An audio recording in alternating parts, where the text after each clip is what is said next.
आज थोड़ी देर के लिए इमेजिन करके देखिए, अगर आपको या आपके किसी प्रियजन को कोई इन्फेक्शन हो गया हो और ट्रीटमेंट के नाम पे अल्सर को गरम लोहे के सलाखों से जला के इलाज किया जाए।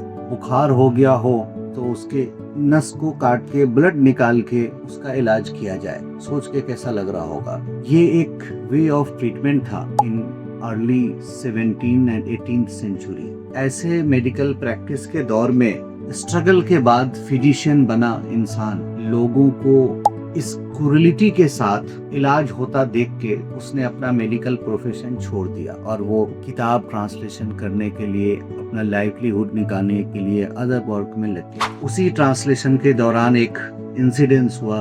उसने उस इंसिडेंस को एक्सप्लोर किया और एक्सप्लोर करने के बाद वो डिफिकल्टीज, वो परेशानी जो उसको उस टाइम इलाज करने के दौरान फील हो रहा था, उसको काउंटर करने का एक रास्ता मिला। उस रास्ते के ऊपर उसने फर्दर एक्सपेरिमेंट किया। 6 साल उसके ऊपर फर्दर डीप रिसर्च किया और फिर उसने एक अनाउंसमेंट किया। उस अनाउंसमेंट के बाद उस पद्धति का नाम आज हम होम्योपैथी के नाम से जानते हैं। उस फिजिशियन को हम क्रिश्चियन फ्रेडरिक सैमुअल हनीमैन के नाम से जानते हैं। ये आज आपसे इसलिए शेयर कर रहे थे कि इस week world homeopathic week celebrate कर रहे हैं। तो इस वर्ल्ड होम्योपैथिक वीक में डॉक्टर हनीमैन का स्पेसिफिक टारगेट और सबसे ज्यादा चिंता का सब्जेक्ट क्या था कि बीमारी का इलाज बीमारी से ज्यादा तकलीफ दे ना हो, जो कि उस टाइम चल रहा था। और तभी उसने होम्योपैथी को, जब होम्योपैथी का फाउंडेशन हुआ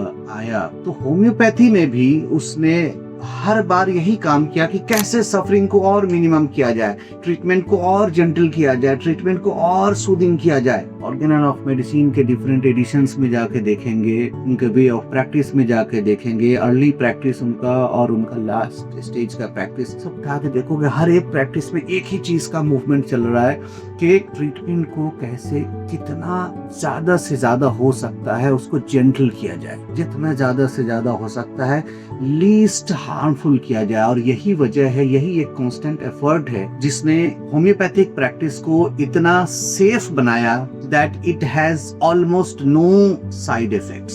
It is so gentle that it can be used in all age group from pediatric to geriatric. Even during pregnancy it can be used very safely with no side effect. इसने Hippocrates के उस चीज को बहुत अच्छे से practically public किया। That is called primum non nocere. At least do not harm. That means आपके मेडिसिन से, आपके वे ऑफ ट्रीटमेंट से अच्छा हो तो बहुत अच्छा है, लेकिन अगर असर ना करे और अगर अच्छा ना हो तो एटलीस्ट ये कोई नुकसान भी ना करे। And that is one of the very important target of his life, जिसको आज हम उनके इस बर्थडे के अवसर पे जो वर्ल्ड होम्योपैथिक वीक मनाया जा रहा है, तो इस बात को हम लोगों को याद भी करना चाहिए और प्रैक्टिस में भी ध्यान रखना चाहिए।